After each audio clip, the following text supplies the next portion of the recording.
Yahshua, Yahshua, Yahshua, Yahshua. Yeah, we praise your name. Yahshua, Yahshua. In the Elohims.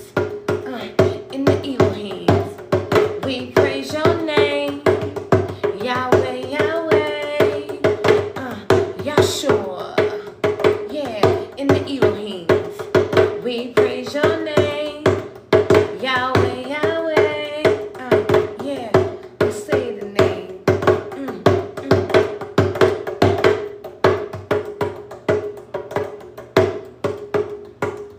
Yahweh, Yahweh. Yahweh, Yahweh. We call your name. Your holy name. Yahweh, Yahweh. Yahweh, Yahweh. We give you praise in every way. Yahweh, Yahweh. Yahshua. Yahweh, Yahweh. In every way. You bless the day. Yeah, yeah, yeah. Yeshua in the Elohims. They call us elemental beings.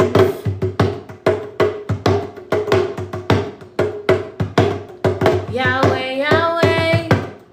Yahweh, Yahweh. We call your name.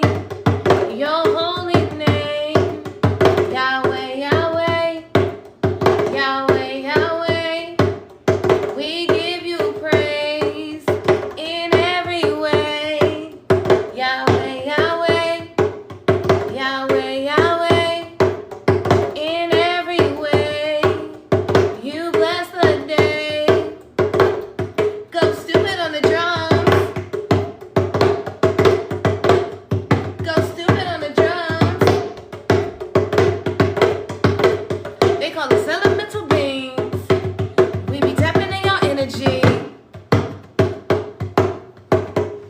We be tapping in your energy. Yeah. They call us elemental beings. They call us elemental beings. They call us elemental beings. Yeah. And we back. Yeah, yeah. And we back. Yeah, yeah. And we back. Yeah, we came back. We about to tap into this energy. Go stupid on the drums. I like a crazy beat. They call us elemental beings. That have a fun on the drums. They call me High Priestess Lala. We be tapping in your energy. Yahweh, Yahweh. Yahweh, Yahweh. In every way. We praise your name. Yahweh, Yahweh. Yahweh, Yahweh. In every way. You bless the day. Yeah. Go stupid on the drums. Hey, y'all. Tribe. What up? Hope you guys are in positive energy, right? Attracting everything you desire like a magnet. Because who could do it better than you, boo? Nobody. Absolutely. Just want to say God bless you all. Yes. Here we are back. We took some time off. Sorry, y'all. Took a little bit of time off for consecration. So that we could kind of read and study and get recentered and get grounded. And found out some interesting things that we would like to share with you all. I know a lot of people in our network per se that's really here for what we here for. You could be at an impasse where divination is becoming a thing for you, right? Whereas though it's like, man, I don't want to deal with that, and you know, I really feel you, right? So we're going to talk about the origins of divination, right? We're not going to make speculations. We're not going to support. We're not going to try to persuade anybody right? We're gonna talk a little bit about our experience with divination, what led us into dealing with divination, right, and the understanding of it, and we're gonna correlate it with some instances from the Bible that are, and we use the Bible. I use the Bible because I was raised on the Bible, right? And this is, we use the Bible because we were raised on the Bible. We were raised on this type of whatever you want to call it, religion. But nevertheless, we don't consider ourselves religious people any longer. We are very much spiritual people, and the Bible is actually the perfect reference, right, when you're dealing with particularly spiritual law, right? Like, so we're going to just dive into the origins of it. She has Deuteronomy 8:18 and 10. So I'm going to let her recite that because that is like the determining factor when you're dealing with divination. It's the most famous verse that stands against it. So let's start there. Okay. So let's start there.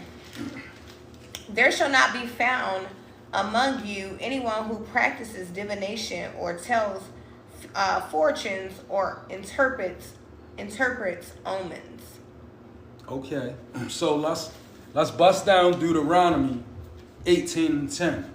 Okay, there shall not be found among you anyone who practices divination or tells fortune or interprets omens. Okay, now first let's start with who's talking.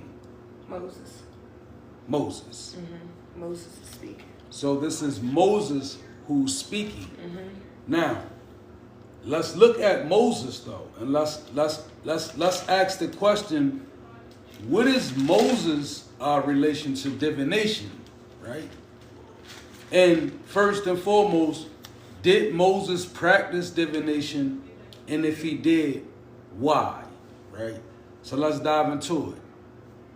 Did Moses practice divination? Yes, he in fact did practice divination. Why? He had to, right?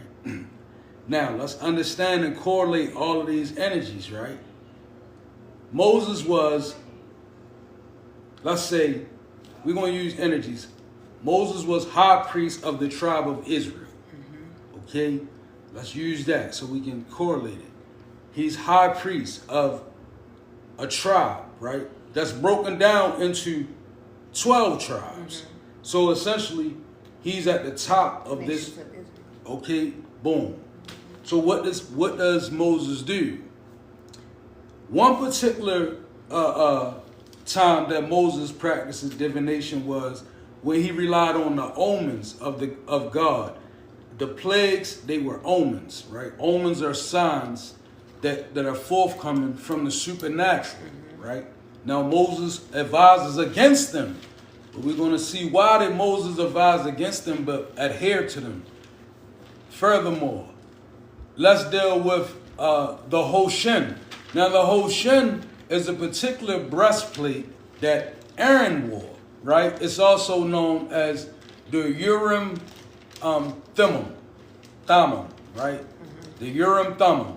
Now that word means perfect truth, right? Right? Now this is a symbol. Now, okay, let's deal with Moses. This is let's say the Hoshin, right? Now, what was the Hoshin?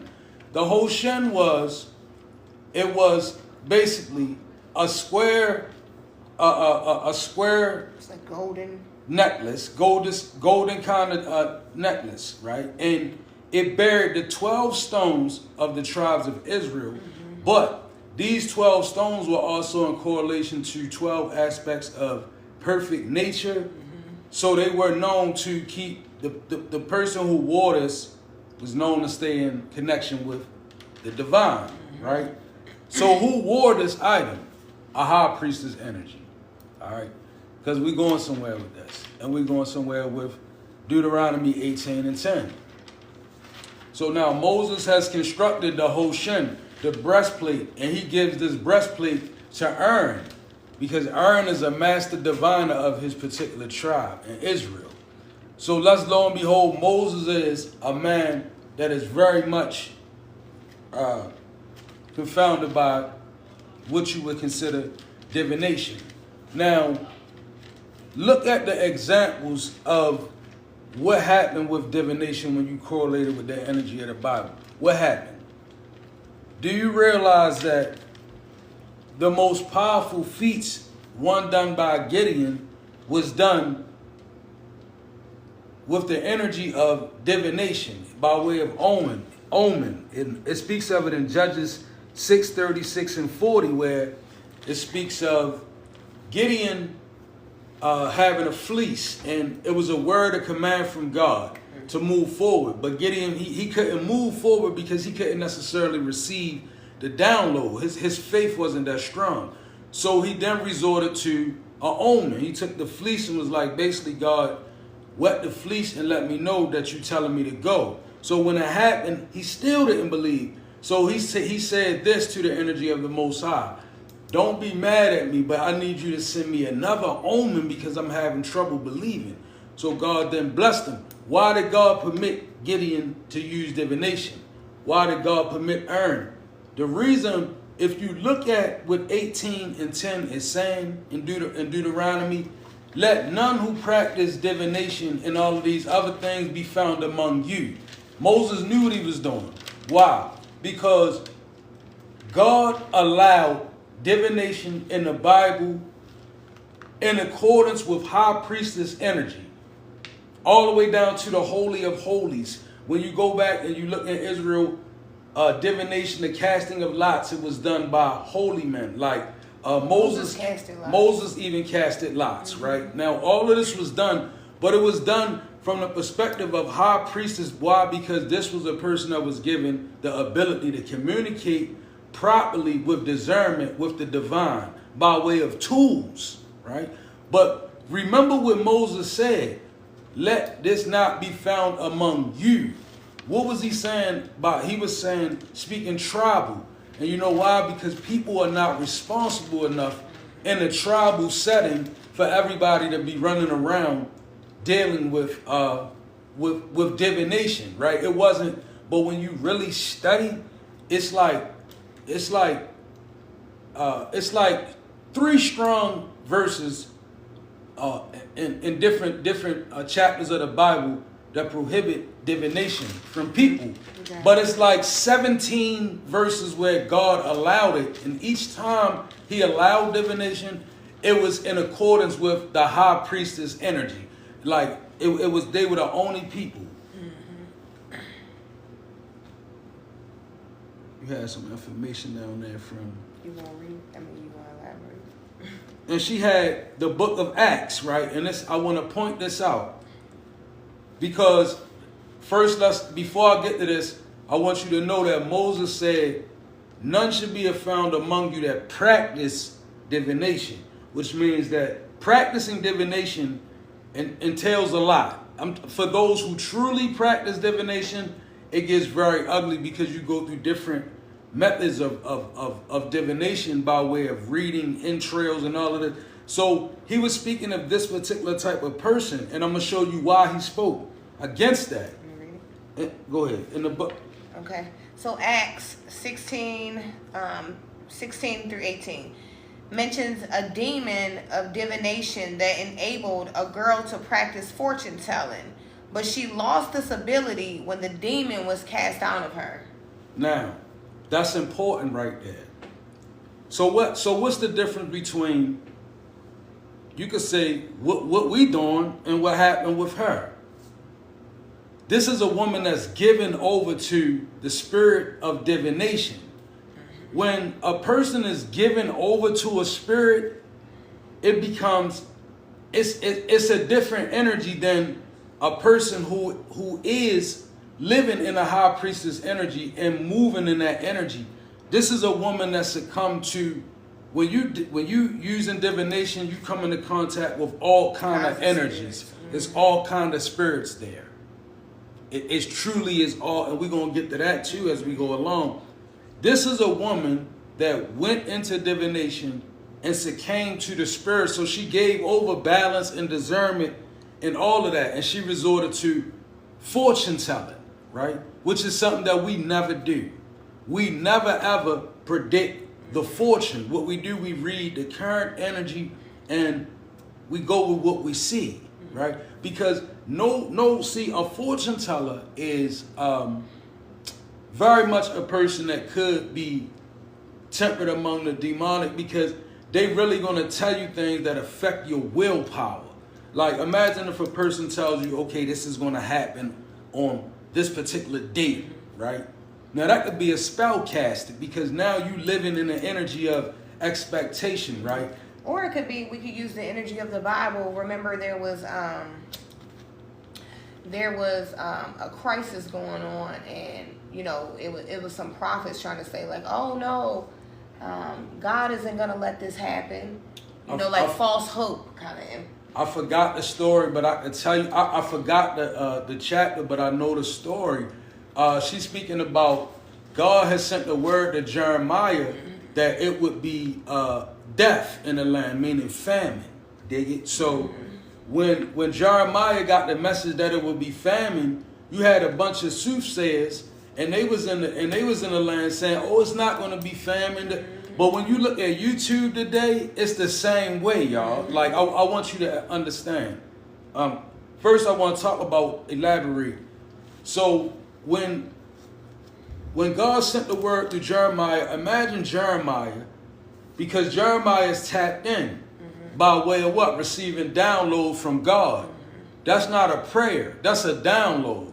That's like God telling you to move, right? So that's like Jeremiah is living with this every day. Why? Because God gave him a revelation. So Jeremiah can see that famine is coming. Imagine him trying to tell the people, God's showing me what's happening. I'm telling y'all what's up. And the people they going on YouTube, which would be the same way in the land that day. Right. They going to the local soothsayers and the YouTubers, and they saying, oh, God is not bringing justice, and famine is not happening. Just keep moving. Or it could be, you know, the same instance where, you know, if you know you're not living a certain way, but, you know, you're following after someone that's telling you, oh, life is great, and, you know what I'm saying? Yeah. Same kind of energy. Yeah. Yeah, it could be. Being misled. Not really. And Jeremiah, it's crazy because in the midst of Jeremiah got the word from God. Like the divine gave him a word. This is about to happen. And it just goes to show you that the truth is always in the smaller few. Like the truth of the matter is always with the small portion. Because all throughout the land they had soothsayers saying, and Jeremiah was like, these people making up things in their mind. Remember, he was like, these is there. He said, they are prophesizing to you a lying vision, worthless divination in the deceit of their own minds, right? Now, when you really think about that, I'm not knocking nobody, but I'm dealing with I'm dealing with the evil at hand. Let's deal with YouTube, and I'm going to tell you why it's dangerous. God said, spill it. Okay. Listen, y'all. When witches attack us or humanity, or let's just say witchcraft being at an all-time high right now. This is so spiritual, okay? So people are looking to attack you spiritually. Like, please understand that. Like, the attacks are spiritually. Why? Because people are spiritually ascending. So if I'm going to attack you spiritually, where would I aim it at? Okay, witches, they attack in regions spiritually. What am I saying? In your region, right? Let's just say your belief, your faith, your church, your family, whatever. If you got power and it's evident that you have power to move in the spirit, prepare to be recognized by people who practice witchcraft. They study us. Right, exactly. They study us, right? Please understand that you divine one, you will never know all the dark workers, but the dark workers will always know all the light workers. It will always be that balance. So as a person of any type of lightness, realize your attack is spiritual. Mm-hmm. Now, what do? I'm going to give you a demonstration so you can get this.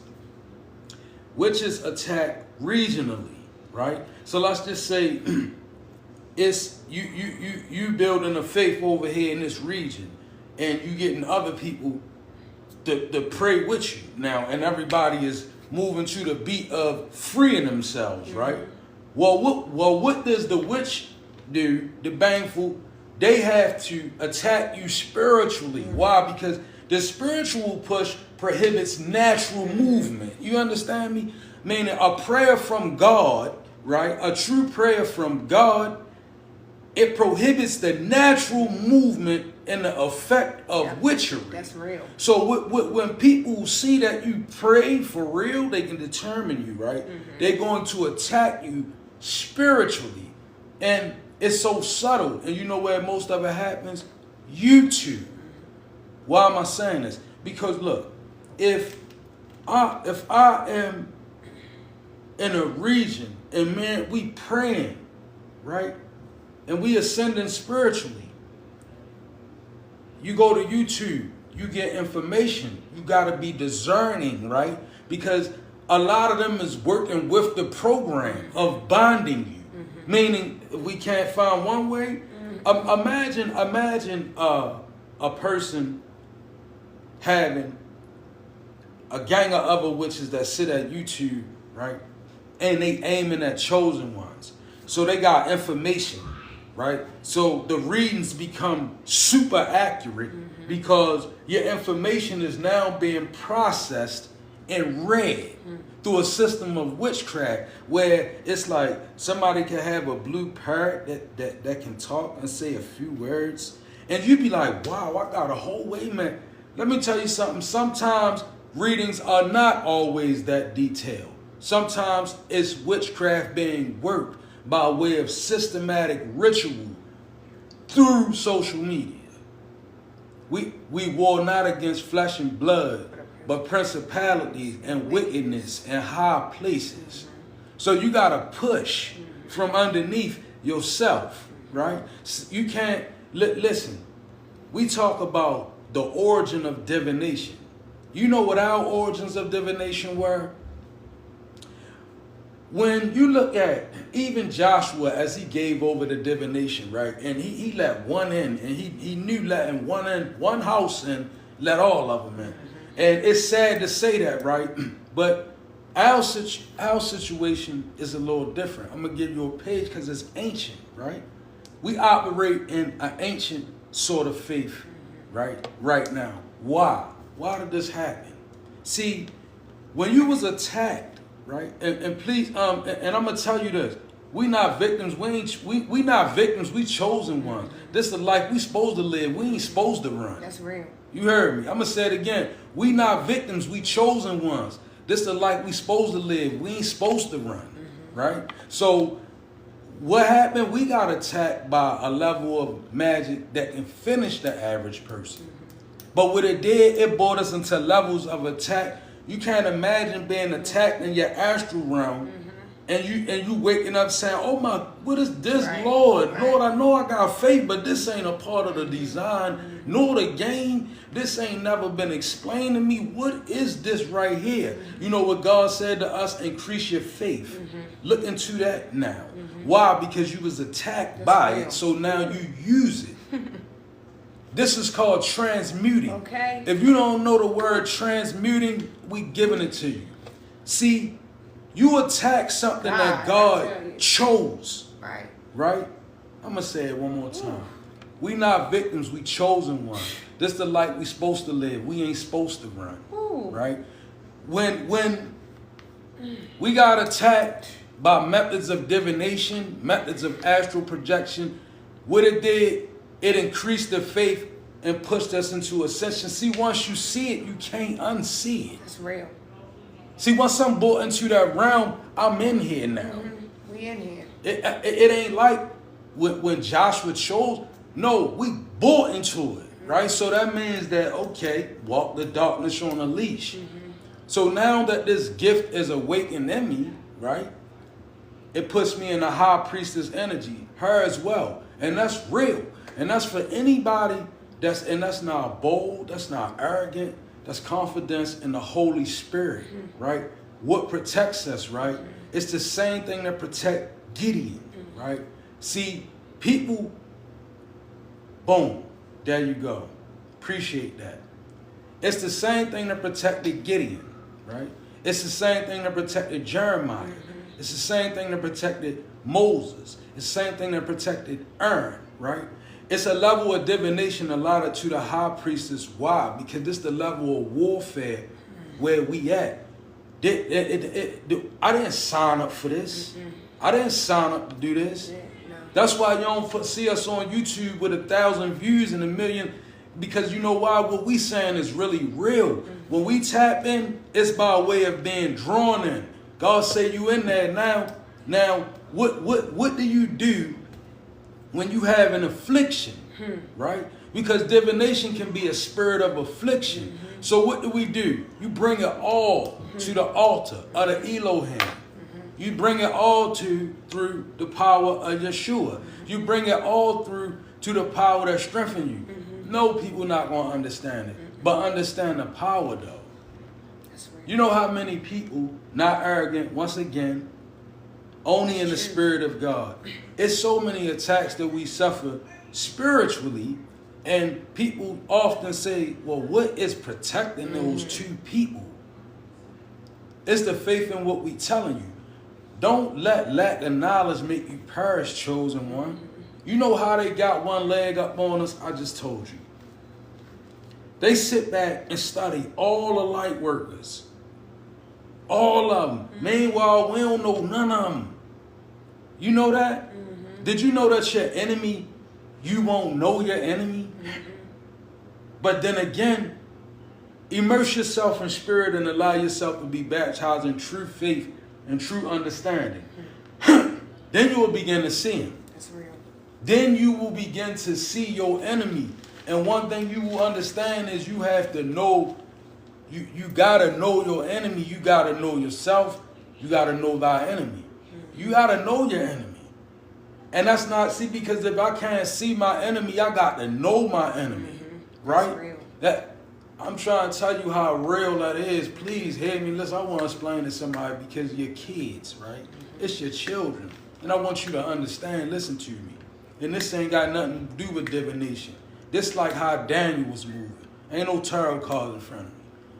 You got to know thy enemy, right? You know why I say you got to know thy enemy? Because you can't always see them, right? And when can't you see your enemy? When they're in your kids, right? So we can't walk around and hate our kids. We got to pour more love into them. But we got to know the enemy at work in them. You got to know that some of our kids, they go outside and they get attached to certain kind of energies. And they come right on back in. Yo, the world is so powerfully fused with witchcraft and witchery. And wickedness. It's so fused that, I mean, listen, you be a fool, right? Not to introduce your children to a level of understanding about spirituality, spell work, when they feel bound in the spirit, and all these things. Because why would you sit back and allow it to happen?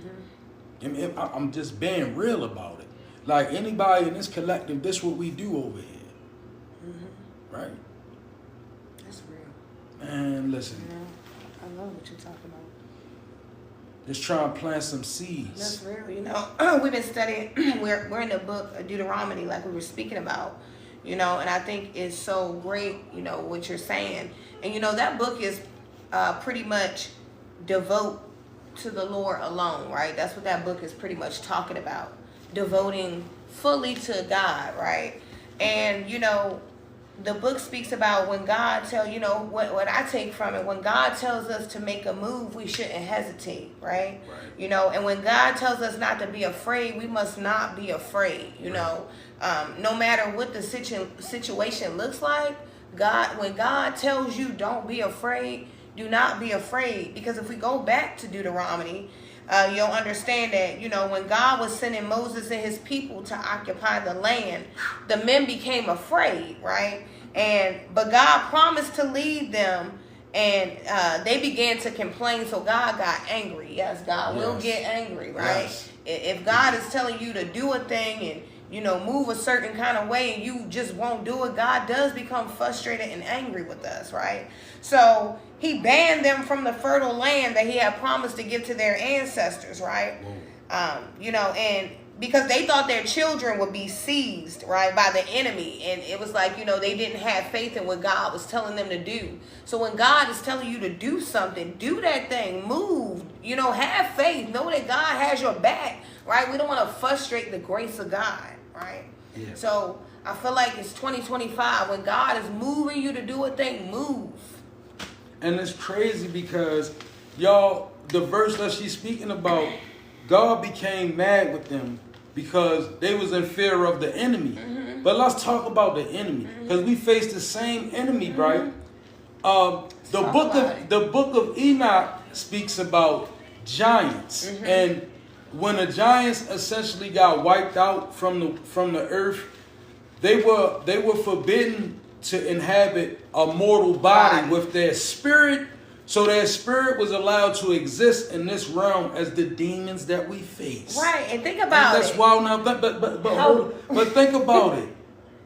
God, I want you, when you think about your battles, right, and you think about God, and for people who think that God is really this weak type of energy, listen, they was afraid to fight the enemy. But let's talk about the enemy, and that the enemy was 14 feet tall and 5 feet wide. Yep. Right? They was known as the Emim. He was known as Og. He wasn't a Nephilim. He was a Rephaim. A Rephaim. That's what he was. Rephaims, they were the descendants of the Nephilim. Huge people. I'm talking about huge, right? Now imagine this, because we cower in front of our battles and we think that God be supporting us, but God really be mad at us for not going out and doing what other people won't do. Right. Because peep this, imagine you facing a 14-foot giant named Og, right?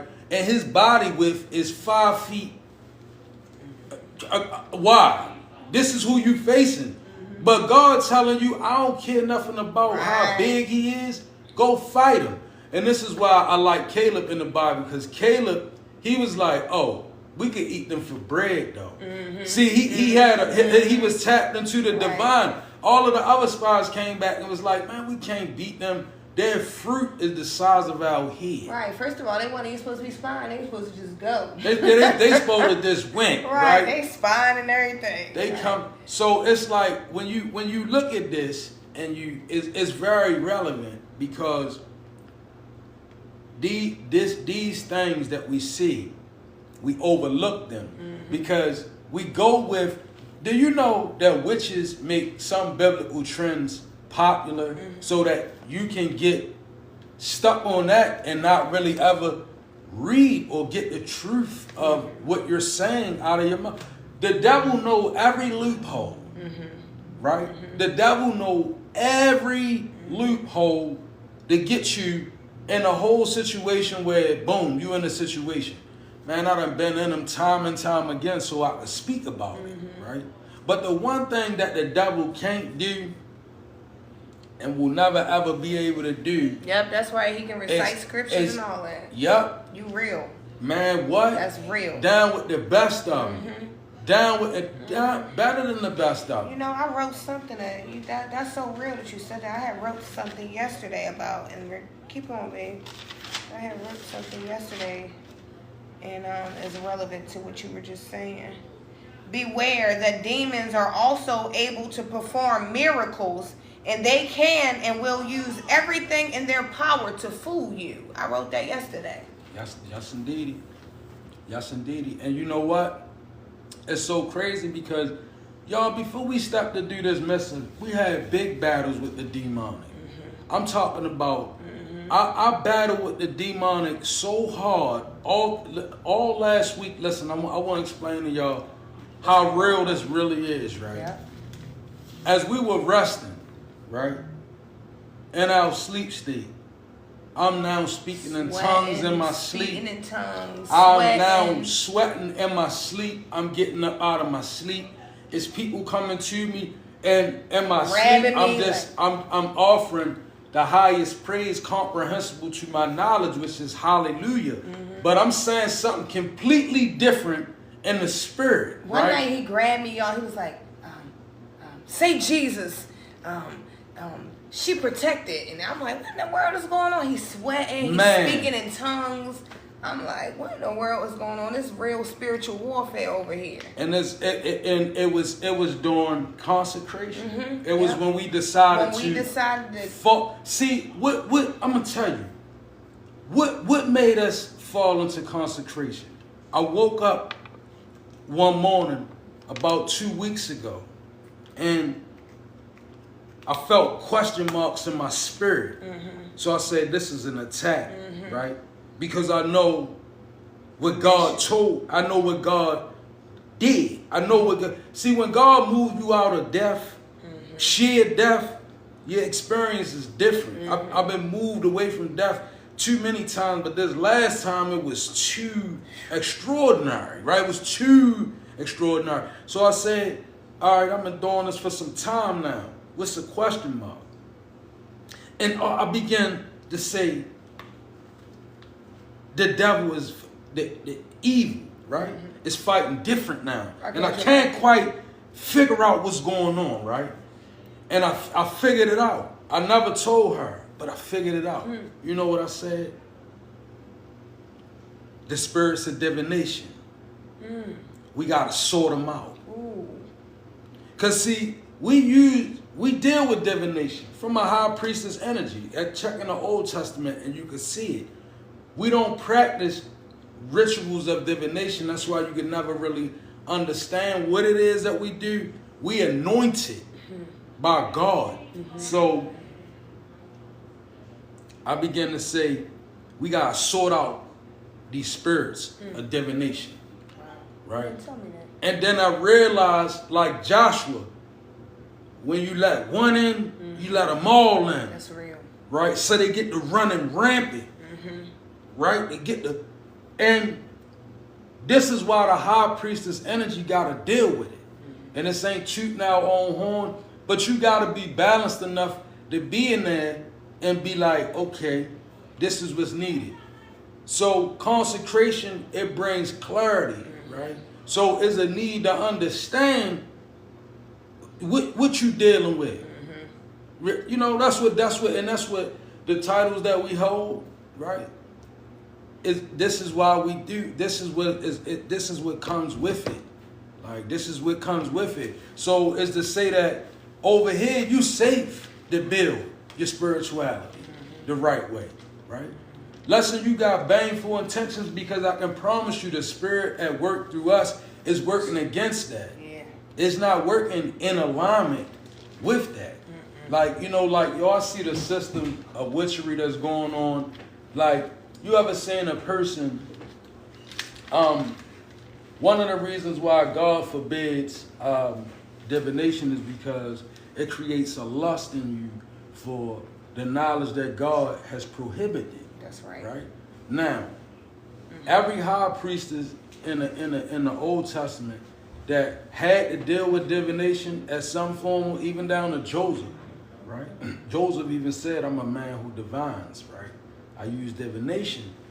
But what all of these people that use this tactic, right? This ancient way of dealing with God, they had to have a certain type of balance and a certain type of understanding to do it, right? Had to. It's not for everybody to be doing it. It's simply not. But when you go on YouTube, imagine being a person that's like this. I don't really got discernment, but I'm going to get a reading. It's dangerous. It becomes dangerous for you.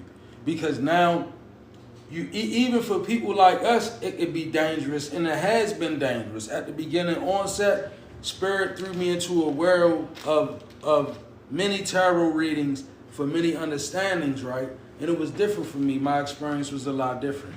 But one thing I realized, quick when I was in there was like, I'm like, I understand God has anointed me, but this is a dangerous place for a person to be that doesn't bear an anointing, because your discernment in that world, you can be looped. That's why it's not good to surf through YouTube and be just committing yourself to that. Don't do them. You know, and the energy of evil is very good at mocking, right? Mm-hmm. So you have to just really use your discernment with anything that you do in life, right? Even people that come with a word, you have to be discerning of people, Mm-hmm. right? Right. And use your best judgment, right?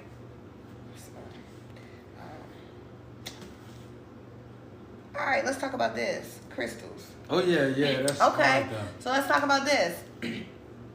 So the Bible describes crystals as beautiful objects with no powers, meaning they have no healing powers.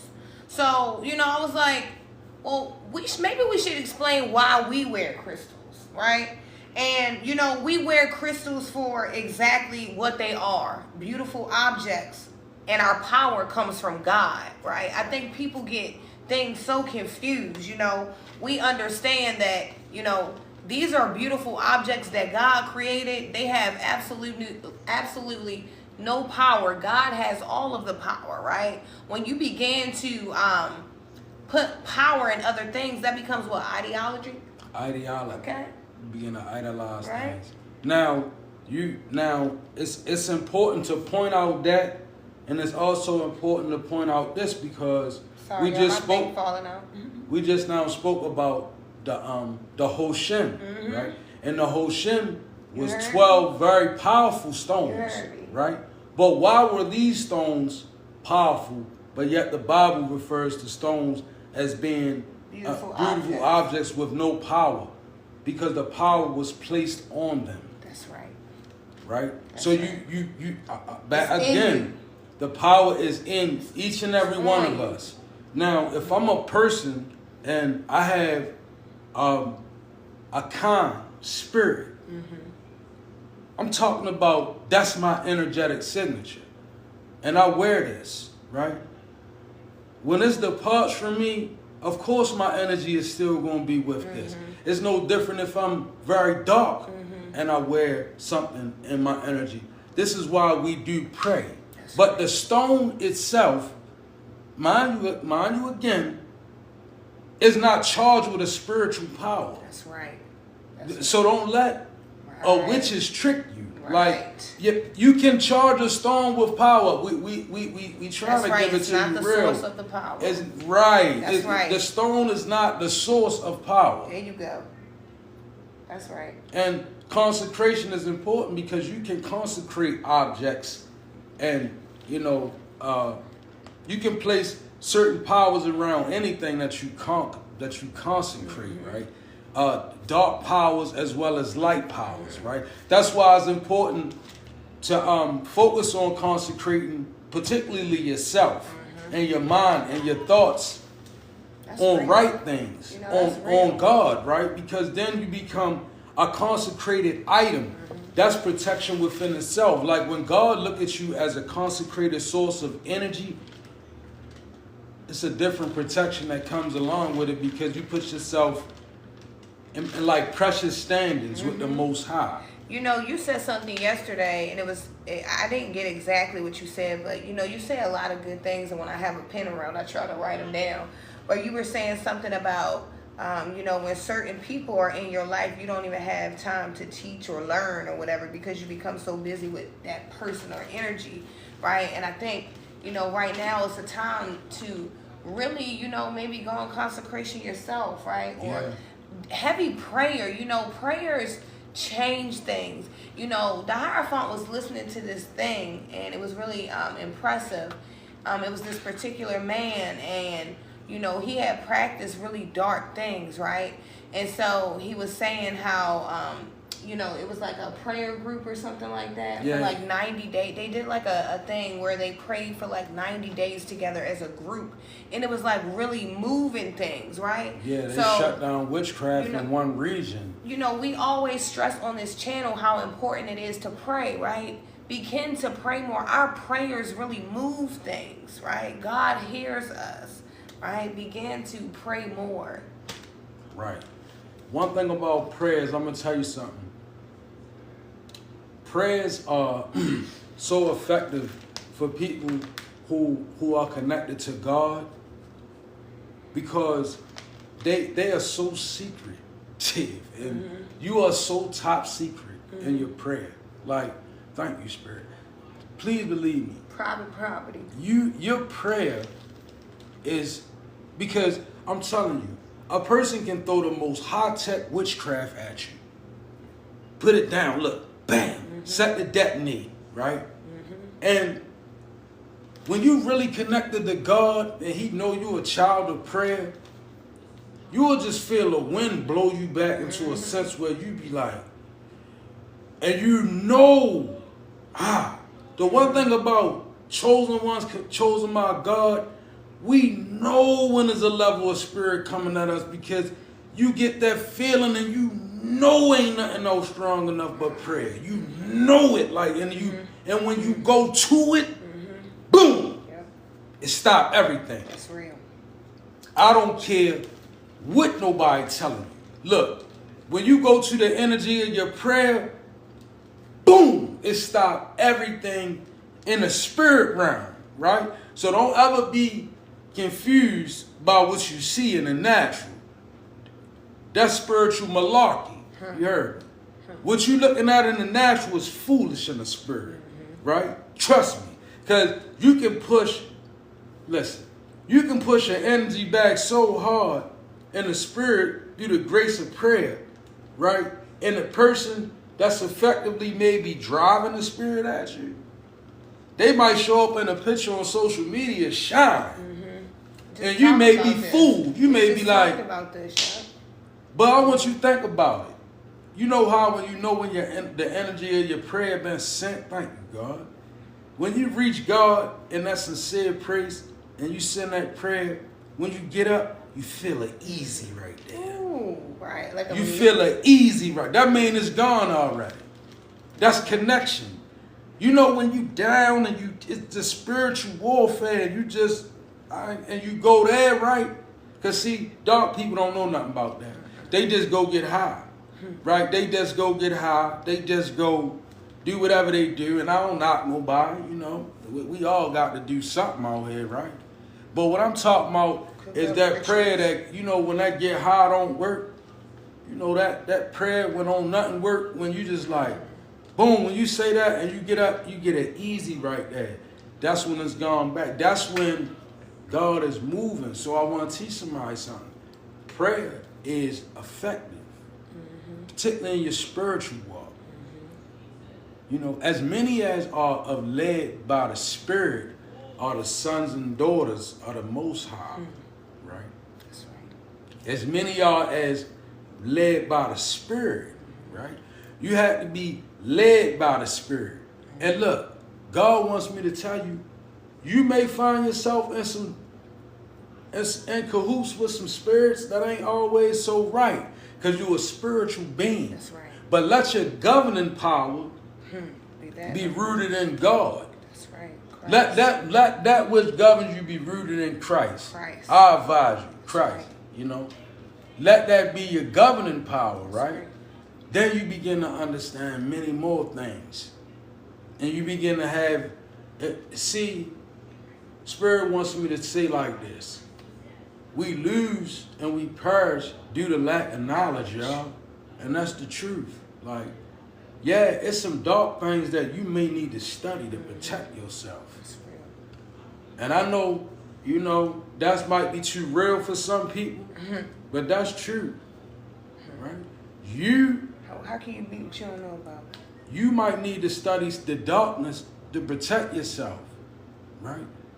And stop, because we become just naive, right? Well, I was listening to this young girl break down how they done played with us for so many years, right? And it made me want to cry, but I was strengthened because of her intelligence. Mm-hmm. She was a young black child that basically got the summary of the system, and she was flowing with it. And I feel the same way because we backward. We spiritually backward. Yo, we get to a place, and I do it, so I know other people do it. We get to a place where we allow spiritual things to come in and make us question what direction God is moving us in, instead of just reading, instead of just relaxing and reading and getting back to the basics. We let all of it, because the truth be told, God got a lot of us moving in the areas that ain't never been treaded before. Why? Because that's where evil at. Imagine this. Imagine if I had a powerful gospel that I preach, or I'm a powerful man of God, right? And I was powerful. But, we reached 2025, and now it's some areas that my power don't extend to no more. Why? Because evil is always progressing. So that's the reason why God got us moving on it. Who else gonna go there, right? Who else gonna go there? Like, if nobody else don't do it, right? Somebody gotta do this work, y'all. That's right. Because we getting whipped. We getting whipped by witchcraft, right? And did you know? I want to explain something to y'all. Do you know that witchcraft is so powerful, right? That many of us, when I'm trying to say how to say this, right? Let's just say childhood trauma, right? Experiencing different childhood traumas. It initiates you into different spiritual aspects, right? That's true. And some acts are so malicious that they become witchcraft oriented. Like, things that may happen inside the family with rectual trauma. I'm gonna say rectual. Like rectual traumas, some of those, they are introductions into witchery and stuff like that, right? And I heard somebody say it, and I looked up into it, and is that real? Anything that witchcraft touch, it affects it. It's real nasty stuff. Like, let's just say you got a child, and you a stern believer in your faith, and you have a child that walk out here, and they go in the street, and somebody say, well, let's get in a seance or something, or let's do something in the spirit realm, let's tamper around a bit. It'd be fun. And then they come back to your home. Guess what happens with you? You have a spiritual warfare on your hand, right? It don't got nothing to do with whether you believe it or not. That's the reality of it. Many of us, we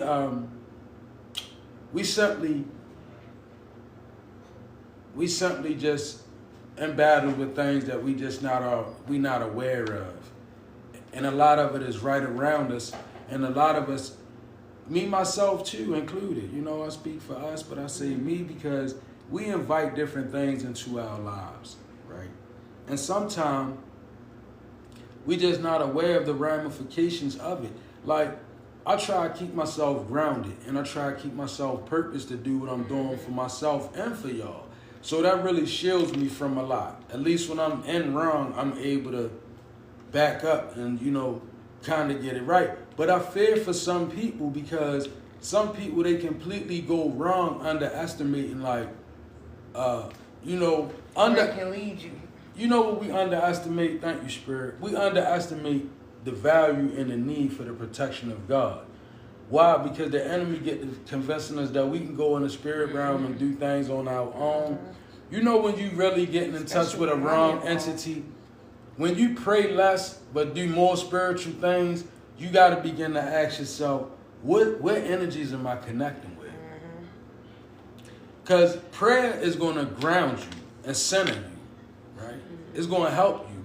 But you ever notice, I know I've been in there, you ever been in the spirit realm, for some period of time and you notice you ain't really praying a lot, right?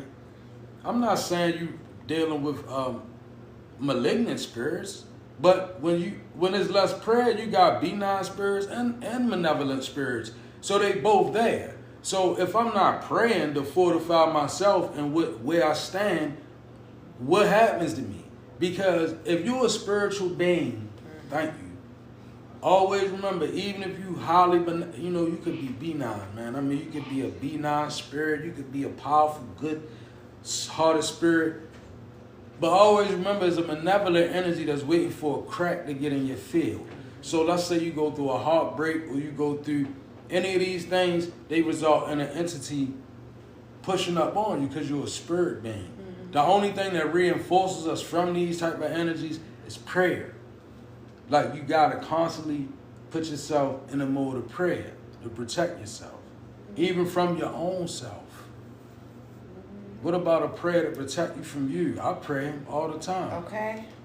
Let's say, deliver me, 'cause all I seem to do is hurt me. Okay? Hurt me. Lord, deliver me, 'cause all I seem to do is hurt me.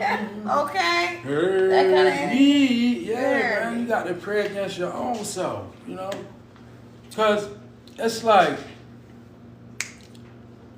spirits is so tricky when you become a spiritual being. It's like you already hypersensitive to spiritual things. Why you think in the Bible, right? Wow, this just came to me. Did you ever notice in this story? Did you ever notice this? Because I just noticed it. I'm sorry. And, in the story of the Bible, right? You see how easy it was for the devil to access Christ? He just came right into his energetic field. And Christ was deemed to be the Messiah. So if it was that easy for the devil to just get in Christ's energetic field for the purpose of temptation, right? Not to bind him. It's a difference. See, the devil didn't go into the energy of Christ to bind him. So he was allowed to come in. Same way with you. Temptation will always be there. That's the reason why it plays out in that parable. The devil just walked right up on him, right? With the temptation. That's the same way we deal with it. You always going to deal with it. It's always going, yeah, the lower self, know what you like, and that's exactly what devil is. It's in correlation with lower self. Like, that's real. And the more spiritual you become, you begin to correlate all the term. See, it should never really be a time where we stand against one another because we all saying the same thing. Every divine person on the right side and light side of things, we feel the same things and we are saying the same thing. It doesn't matter where you come up at. You could come up in like this religion. You can come up in that religion. You can come up in that religion, right? And each religion that you come up in, it got man-made attitudes. It got man-made things that deter the course of divinity in them. Every religion. All religions got flaws in them, y'all, right? And that's why God really connects everybody at the realm of truly knowing him, right? It opens up a realm of understanding for you to see everything is spirit. Like I say, everything real in the spirit. Ask God, right? God, you need your discernment. God, look, I need help. I need to be able to understand. I need to be able to comprehend. Lord, I need this. I need this. Right? You got to ask God for it, right? And when he gives it to you, you have to use it. And then I'm going to tell you, sis, in the matter of discernment, and it's blessed that I'm this age and I'm able to speak to people, right? Because I've been through a lot. Discernment sometimes comes by way of dark night of the soul energy. Yeah. Like, when you truly know a thing is when that thing has whipped you. Right? That's real. When something has whipped you, you know it. right? And then when you know it, you become discerning of it. Like the divine. I don't know a person that got true, strong, powerful discernment that ain't been through some things. You heard me. It builds the discernment in you. But it's what it is okay, Spirit says say it like this so we can understand. We are driven and protected by spirit. Even when you make fatal errors, like some of us laid down with the wrong people and they had the wrong things crawling around in them. But we woke up and we didn't get the same consequence that others. Why? Because first you're driven by a spirit, right? That's what we seem to miss. So because we driven by a spirit, the things that bring us discernment, they would finish you if you wasn't a chosen one. Mm-hmm. This would allow discernment to really mold itself. Wisdom. And wisdom is bought by days of your life. God. You can't cheat for wisdom. You can go cheat for knowledge. But wisdom, it costs days of your life. So as you begin to live days of your life and you going through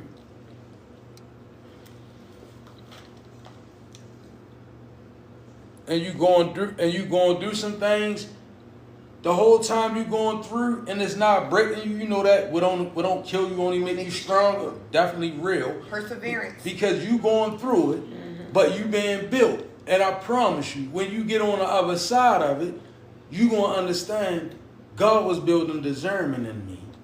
Because and you know them old folks when they hand you their discernment ever, and I'm gonna let you go, but ever think of the sharpest discernment you might have got from one of your old heads, right? I remember I was telling you a story about one of my old heads, right?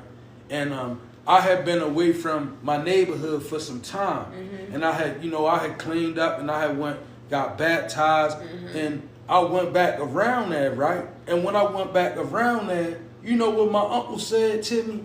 He said, "Oh, look at you, Skipper. What you doing around here?" Right? And I said, and he said, you don't belong around here no more. Right? And he said, you better get on waiting here if they kill you. Right? And you know what? His discernment, he read me with his old discernment. That's real. And I'm talking about, it was so cold, I straight bounced. After that, I left. Yeah, right. I'm telling you what he said to me. I'm going to tell you again. I went around my old neighborhood, right? I hadn't been there for some time, and I cleaned up spiritually. I got baptized. I was moving according to the faith I had. I went back around my old way. I seen my uncle. And when my uncle spotted me, he said, "Hey, Skipper, what you doing around here?" Right? And I said, "Look," and this is authority talking to me. Yeah. He said, "You don't even belong around here no more." Right? That's real. That let me know right there in my spirit. Time to go. And then he said, "You better get from around here before they kill you."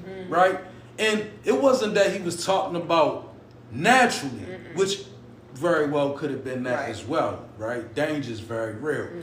But he was talking about spiritually. He was saying, Skipper, you cleaned up, you don't belong. Right? That's real. Right. That's like, when you're really trying to get yourself together and you keep going around people that you know they don't have no God in them. Right? They have no God in them. Every time you're around them is destruction. It's like these people don't want to clean themselves up, but we allow them to pollute our lives, right? Right. With their energy. And then you wonder why nothing can happen good, because you are spiritually affected. Yeah. It's an affliction spiritually. Yeah. Right? When you have all these different energies around you that ain't got nothing about God in them. Right. And convincing yourself that you can convert them or balance it, it's really you gotta be willing to find new people. It's hard to have one foot in and one foot out. It's kind of like what, lukewarm water. And it's crazy because Spirit's sitting here giving me a revelation. It's so real for a chosen one, right? That you will look around you, right, and find yourself feeling like, am I the only one that's not willing to compromise my soul right now? Right? You know what I'm saying? And it's not that you isolating as an entity attachment, because when people get entity attachments, they have the same view of isolation. Like a person with a demonic spirit, they will be like, oh, that person got a demon on them. And they will have a whole spirit on them, right? Because that, but I'm talking about the isolation of the righteous, where you know you living to preserve your spirit and your soul, and you keep looking around and people wanting you to do things to sacrifice that part of you. Real. And you feel it, right? Mm-hmm. You feel it like somebody want to have sex with you so bad that it's wicked, right? Or somebody want you to just go with them, right? Or somebody want you to listen to them and agree with them. Oh, that's the one. Touch and agree. Let me tell you something. Learn that energetic perspective. When somebody call your phone and they geeking, get away from it. Because don't agree with it, because I'm telling you, you can agree with a whole nother spiritual lane of war. And remember, you're a spiritual being, so negative energy looking for a loophole to affect you. One of the quickest ways is letting people touch all over you and agreeing with people in any type of way, right? And you ever notice how people, I want you to peep the spiritual energy. Like when somebody be trying to get you to agree with them, they be like, I'm going to tell you, this is the simple things. We got to pay attention to this. I'm going to give y'all an example. We were at a specific place last week, and it was a very spiritual place that we were in already, right? So there was a lady, and this is what people will do, right? Evil is so evil that evil will mock someone and try to get you to agree with it, right? So this is what they were doing, the woman did. There was a woman, and she was speaking in regards to a situation. And when she was speaking, evil looked directly at me.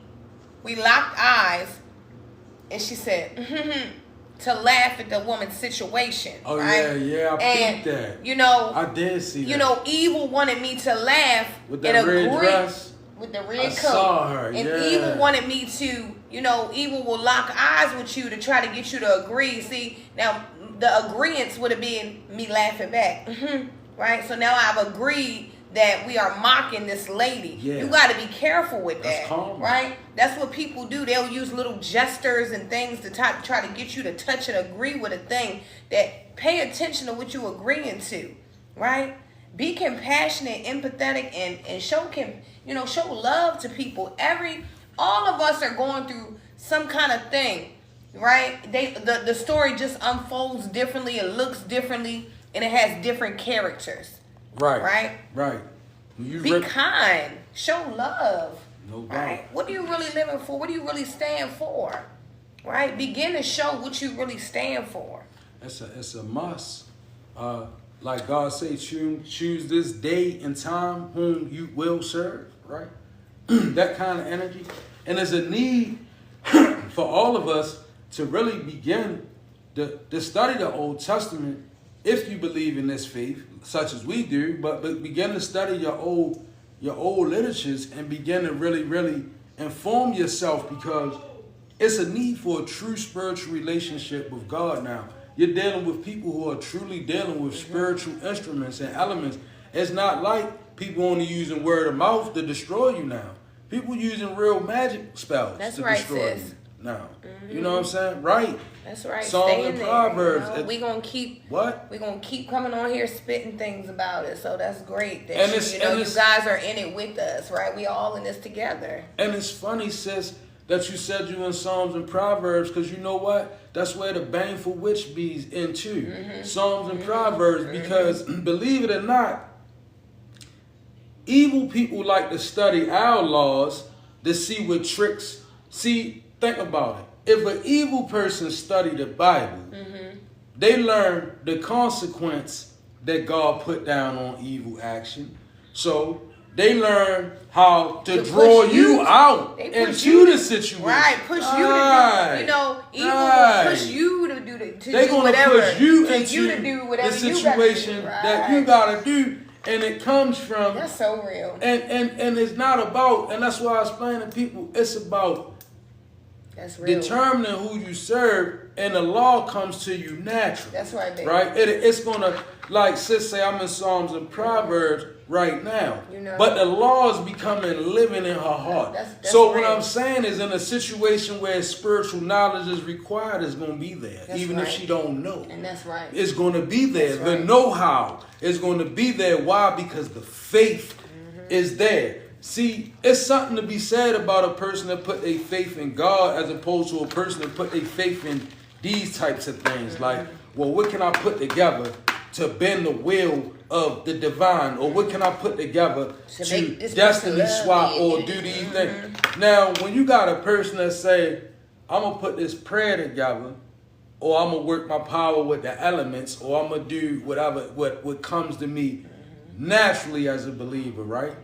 Because a person who is not ascending into a higher understanding of faith, none of these things and related to omens or divination will ever be available to a person like that, because it was only reserved for people that ascended with God.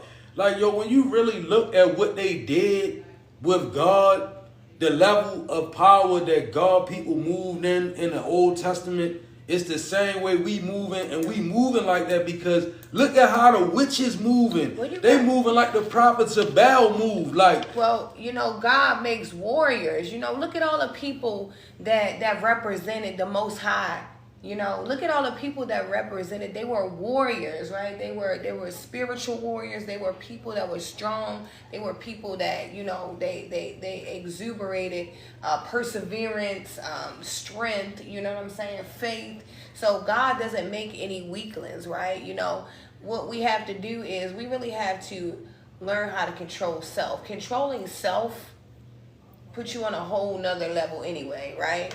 You know, that's why you have to learn that when someone looks at you a certain way, even though you could be a responder, you have to learn that, you know, some things ain't even worth it, right? That's right. Some things ain't even worth it. Because I'm telling you, you know, our response is aimed to draw you out. It's aimed to... I mean, something, if you responding to something, it was directed to get a response. It's like putting cheese on a rat trap, right? You know what I'm saying? Evil wants to pull you right there. You know, evil doesn't even have to work hard. Think about it. A lot of times, you know, somebody, you know, tick us off. We right to the edge. We go from 0 to 100, you know. And evil is patient. Okay, look, you out of character. You out of line, right? And I want to talk about slaying giants right quick, because we was talking about giants. Oh, that's a good one. The giant spirits. I want to say, like, I was saying earlier how in the book of Enoch, it tells us that the giants, the Nephilim, the Emem, and the Raphaim, they were giant races, right? And, you know, God's prophets went to war with these super gigantic people, right? But they all had one weak spot. These giants, they had you know how babies got a soft spot in their head? Well, all the giant races like the Emem and the Nephilim and the Ragi, they had a very soft spot. So it was that's why David was able to slay Goliath. It was done scientifically. It really happened. Like, and those slings that they threw, they weren't just slings. Like, those slings, they shot a rock out of it with a lot of force, right? So being a sling thrower was a skill people still use it in war today, right? But nevertheless, the way he was able to do Goliath like that scientifically was that was the weak area. So what am I saying? If these giants exist spiritually, we still got to slay them by way of going through the head, right? The head is always the knowledge you got. That is what you obtain, right, by way of God, that God reveals to you and shows you. It now becomes the weapon that goes straight through the head of the giant demons that we face, right? These energies. You can't be ignorant and think you're going to slay or defend. Not nowadays. You might could have done it at one time. But like I said, see, when we were, right, and thank you, Spirit, I want to say that, you know, when we were growing up in our faith and God was molding us, you know, me, I was a street guy, but I was a church goer. You know, I love the Lord, but I love the sin too. You know, I was like Paul, right? Essentially. But when God was grooming me, right? You know, the magic that people use, it was mostly gossip, slander. You know, they would cuss each other and curse you. You know, people would pray, you know, pray on your downfall. No. Nowadays, see, that's why that protection don't work. They cooking up you the got spell people words. cooking up this They spell cooking words. up these spell words. I'm talking about in the kitchen. ancient spell words, like ancient words being spoken, right? Things being sent that was never being sent when we was growing up, right? And then imagine being a woman, right? Because they don't talk about this enough. I'm gonna talk about this. Imagine being a woman, and because we think that if we don't practice witchcraft, other people don't. See, that's where we get it messed up. Just because we don't practice these things doesn't mean other people do, right? So imagine being a woman, right? And you know, you dealing with this man, and maybe you don't even like this man as much. Now, this man go and pay somebody to do a love spell on you, right? And he pays to have a love spell done on you, and now you in love with this man, but now the man like, I don't even like her no more, Right? right? So now you got a man that's going crazy that he done paid to have a love spell done on you, and it's backfiring because you love him, and now he don't want you no more. So now he want to beat you up and stuff because he don't want. This is the kind of magic that people play with, though. No doubt. You know, this is the kind of things that people do. They go and do these things in the dark. And that's why you have an all-time crazy ratio of strange occurrences happening now. Like, look at what's happening. People wigging out, zapping out. It's because what do you think's gonna happen when people sending ancient spirits all throughout the universe now? Because they learning spells and they going on Google and they dabbling, and it's such a thirst. Well, look at the for it. That's right. Look at the spells. Look at the cities all over the world, and look how many of our young people are strung out. They look older than us, right? It's a spell. It's a spell that has been going. It's a generational spell that has been going on forever. Right. And like I was saying, the energy of the prophets of Baal, right? They were the number one enemies of the Most High. You know what they were into? I don't even want to speak the God's name, but let's just say wildhood sacrifice, right? The wilderness, right? Now look, I want you to look around you, because that is in our energetic field, whether you want to acknowledge it or not, right?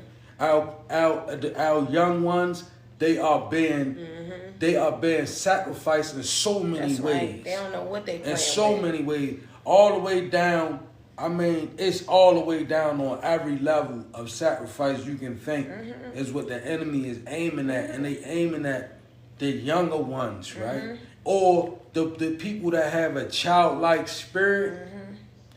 This is the energy that these evil people, they want that energy, right? Think about and it. there's a play for that energy. Please don't think. That's so real. Think about how even the children, our children are so different than when we grew up. These children have social media, so they feel like because they look at a TikTok video or they see a YouTube ad or a Facebook whatever, that they have the answers to everything in life, and it's very sad that, these kids are growing up, even my own, Right. as much as I do right, you have the world that influences, right? Yep. So, just pay attention. Right? It's so many things that are influencing us spiritually. You have to really use your discernment nowadays. You even have to filter the things that you're watching and listening to. It's that real. Like, you really have to pay attention to what you're feeding your spirit. Yeah, and you gotta also get in the mind frame of be aware of your shortcomings, right? And move with them. Right? Because your decision to be a light worker, it don't have nothing to do with the flaws, the things that hold you up, what you don't like about yourself. Somebody said they was adding a link. It's all about moving it, because you don't know how connected we are, right? Because I'm speaking to somebody, man, you might be had still little savage ways with you, right? Right? But you don't know that's gonna work for you. You just don't understand it yet. The important thing is that you move with us. Move with this side. Because if you moving with this side, right? Paul was a savage. Man, savage. He was killing Christians. This is what they don't tell you about Paul. Paul wrote the New Testament in jail. Now, I was telling Babe, imagine, I don't know if y'all know how it worked inside of Paul's in prison, right? That's not jail. Jail and prison is different. It's different. So he in prison.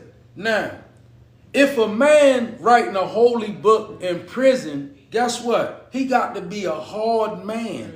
Because first of all, imagine how it is when he trying to write the New Testament and there's a fight breaking out by his door and he got to tell him, y'all niggas better go in somewhere with all that noise, right? Not to mention, he writing the New Testament in prison, right? Don't you know all the evil prophets of Baal is in prison with him? They don't like the fact that they work in witchcraft in the cells down from Paul. And he writing the whole New Testament in jail. When I speak of these feats from an energetic perspective, it just goes to show you the turbulent situations that people be birthed in with faith. That's right. What afflicts us, it works for us. It works out a greater and a stronger preservation. It makes you stronger, right? It also does what? It makes you try and prove it. If nothing else, when you go through your trials and you don't take shortcuts, because that's the quickest way to get you in the wrong energy. When you're dealing with a trial and you know it's from your karma or something, and you say, all right, I'm going to deal with it, right? It's like, I did it. Okay, I got it. I'm going to deal with it then. Or I didn't do it. I'm going to deal with it, God. I'm going to trust in you that you're going to get me through. I'm going to move. Again, I know I'm moving in a way that ain't nobody going to understand. I already know that, but I'm going to move anyway, right? Right. When you get that kind of connection with God, a lot of times you can move wrong, He'll make it right. Why? Because your energy is different. That's real. Like when people striving, your energy is different, right? It's like, please, and that's why sometimes the enemy makes it feel so hard, right? Because your energy is so different. Like, you got the energy to heal where destruction is. That's real. See, the enemy is about destruction. So when you really got the energy to heal, then, thank you, Spirit. That's why it's important for us to relish in the simple things, right? That remind you of childhood. Because that's how you increase your energy and your worth and spirit, right? And you become a healing source where destruction is. And it might not feel like it, but it is it. Don't let evil convince you that it's not. It is it, right? Around chosen ones, y'all, God removes us into a place of life, from a place of disease and waste and toxicity. And we don't always heal up right away, but He moves us away so that we can be in a process of healing. That's right. So don't rush it. That's right. Right? Whatever you got moving with you, just move with it. Just move with it. And know there's a greater power moving with you, You right? say when you take one, God take two. He take two. And that's whatever perspective you may believe from. Because, you know, I rock with anything on the right side of humanity. You heard me? We rocking with That's you. right. Because we know what they doing on the other side. And it's about souls. That's real. Right? Snatching them, right? And these, like I said, we're not trying to have a world full of soulless young beings running around. Why? Because the energy of the enemy's trying to steal up all the young people's souls. Kids. That's right. Come on now. That's exactly what's going on. Literally, I'm talking about physically, spiritually, and mentally. Because they snatch them off the street in vans physically. Yep. They snatching their minds That's real. through different social aspects. That's real. And they snatching their spirits through rituals. You heard me. All right? Sex rituals and all of this. So yeah, begin to lay them hands on your kids and put them prayers over your children, right? And trust and believe that God is going to look out for them. But don't be naive to it. And when you see your child battling the energy, don't fight your child, fight the spirit. It's always going to be energies on them because evil know how to get to you through them. That's right. So what does the enemy do to them? The enemy introduces a lot of things that create portals in their lives. Okay? They go outside. They get involved in the wrong thing. Yep. The enemy puts something on them. That's right. They come home. The tactic is division. Now you not looking through your spiritual lens, so you fighting a child and losing to the spirit at work. Love on your children. Love on them. Even if you ain't got them in your presence, love them. That's right. Love them because loving them is going to push back the spirit at work. You know how I know it to be true?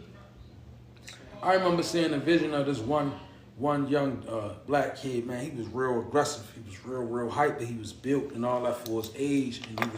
And he was in a correctional facility and he was going off. And this big old guy came up to him and said, "Ain't nothing wrong with you. Come here. You need a hug." And he squalls him real hard. When you let him go, he just bust out and start crying. Oh my God. But bust the whole crying out of him, right? Oh, really? And that's what a lot of our, particularly the masculines, like. We just need a big old cry. Or send a word to him of compassion. Because, you know, a lot of people, and that's so real, you know, we become so selfish. We do. You know, we can be very selfish people. Sometimes we are so selfish that we think a person has a problem with us when the person has a problem with their self.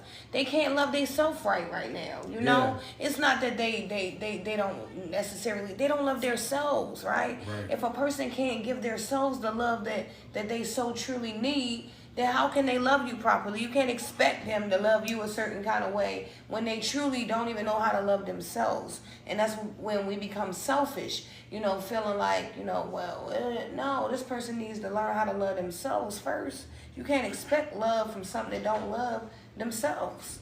And learn how Spirit said, learn how to throw love down on the table when there ain't nothing. Like, I mean, somebody offend you, look, man, need that little love right there for you. Because one thing about love, the devil can't contend with it. Can't comprehend it. The evil can't, and evil cannot contend with love. No matter which way you slice it, chop it, anything that's purely evil, it cannot contend with love, right? That's why when you throw love down on the floor, evil be like, what I'm supposed to do with that, right? Think about it. Even in your relationships, when you throw true love down on the table, can't nothing else really move, right? Because love is going to breed accountability, surrender, and whatever else is needed to fix a thing. Love is, right? So let's learn how to let it out. Love can't exist in the presence of evil. What? Bay got that wrote down. Thank you, Spirit. You know, we've been on consecration stuff. Yeah, we've been heavily. You know, we've been real. We got our eye on a few things now, you know? So it's all good. That's right. And it's nothing like, you know, the feeling that you get when you make a prayer and you get up and you know for a fact that you stand not right and perfect or none of that. That's right. That's fictitious. But you stand on the right side energetically where God is, right? Because God is the energy that is conducive to life. That's right. The only energy conducive. Right. And that's how you determine. You want to know what God and devil is? What's conducive to life? That's God. What's trying to destroy? That's real. That's devil. Because God don't confuse. He's not a God of confusion. Right? That's so take the parts of you that, you know, and make them give life, transmute them. That's right. You got something you like that's destroying you, transmute it. Right? The best way you know how. That's right. Right? Because the energy for transmutation is there. Alchemy is there. It's available for us. Oh, God said anytime something come at us that's so hard that we can't bear, He had never put it on us. Remember? He said, I will not put nothing on you that you can't bear. What does that mean? anything on me, I can get it up off me. That's right. So any energy thrown at me, I can transmute it. And why is that? Because it's in you. It's not on you. It's in you, baby. We love y'all. We love y'all. We elemental beings. We hope y'all enjoyed. God bless you. Share out. Send some hearts. We love y'all. We love y'all. And let's get some likes and shares. Millions of joy. We love you, Hey, sis. sis. And who is that? Beams Round. Hey. Appreciate you, bro. The compliments, the acknowledgments. Hey, y'all. And we feel very much connected to y'all, too. And let's keep it that way. We love y'all. Right. Right. So some of y'all, we might be sending y'all inboxes, just funny inboxes or whatever, like, because we really trying to connect in 2005.